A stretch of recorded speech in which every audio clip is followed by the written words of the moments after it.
आज आनंदाचा दिवस की प्रख्यात एक भीम चळवळीचे गायक विजयानंद साळवे आज चक्क त्यांनी आमच्या घरी या ठिकाणी भेट दिली। तर खरंच एक ऊर या ठिकाणी भरून आला की एक भीम चळवळीचा एक ज्वलंत आग आज आमच्या चिंचोली लिंबाची गावाला आज प्रत्यक्षात त्यांची भेट झाली।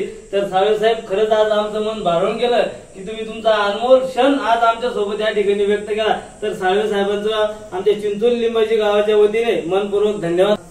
मी आज या गावामध्ये युगायुगान आमची भेट झाली।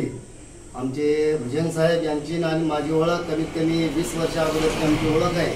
आणि या गावात सर्वात पहिले आमचा कार्यक्रम जेव्हा आम्ही छोटे कलाकार होतो त्या टायमाला सर्वात पहिले यांनी माझ्या बजेटपेक्षा मोठं स्टेज या छोट्याशा गावात निर्माण करून दिलं होतं। तो दिवस मला वाटतं संक्रांतीचा दिवस होता। त्या दिवशी त्यांनी त्यांच्या गावामध्ये त्यांच्या पद्धतीनं खूप चांगल्या प्रकारे आमचा एक दोघं भावांचा कार्यक्रम घडवून आणला होता। तेव्हा आम्ही कलाकार छोटे होतो, पण त्यांच्यासारख्याच सहकाऱ्यांच्या आणि मित्रांच्या आशीर्वादाने आज मी बऱ्याच माझ्या हिशोबाने बऱ्याच लेवलपर्यंत पोहोचलेलो आहो। आणि असाच प्रतिसाद त्यांनी आम्हाला देत राहावा आणि मी अशी भेट त्यांना युगायुगान आल्यानंतर देत राहील। जय भीम।